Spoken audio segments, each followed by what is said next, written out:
Car है। इसके अलावा कोई उद्योग बचता नहीं है। वैसे इन्हीं में से जो है सब डिवीजन होते जाएंगे।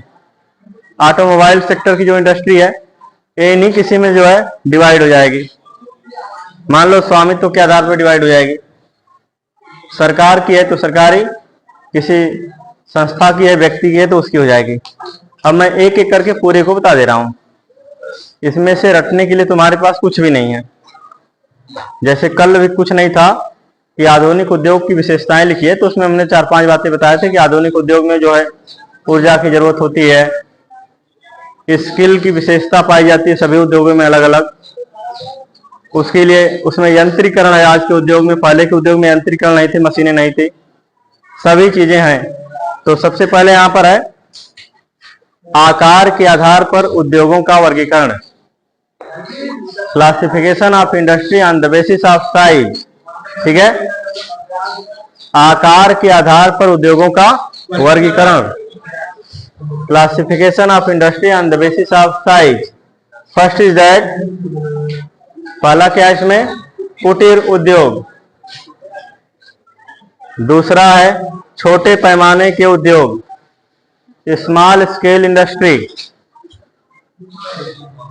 तीसरा इसमें है बड़े पैमाने के उद्योग, लार्ज स्केल इंडस्ट्री, जिसके लिए अंग्रेजी ज्यादा आसान है, हम उसको रिवाइज कर दे रहे हैं।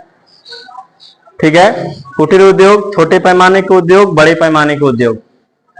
ये है आकार के आधार पर उद्योगों का वर्गीकरण। दुनिया में जितने भी उद्योग हैं आकार के आधार पर वो केवल 3 प्रकार के हैं। आकार के आधार पर कितने प्रकार के हैं? पहला है कुटीर उद्योग, इसको घरेलू उद्योग भी बोलते हैं। दूसरा है छोटे पैमाने के उद्योग, और तीसरा है बड़े पैमाने के उद्योग। छोटे पैमाने के उद्योग में क्या आएगा और बड़े में क्या आएगा?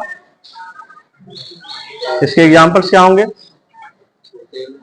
सोचो, जैसे कोई बिस्किट बना रहा या कोई काम चलाऊ मसाला बना रहा तो छोटे पैमाने की स्केल में आ जाएगा।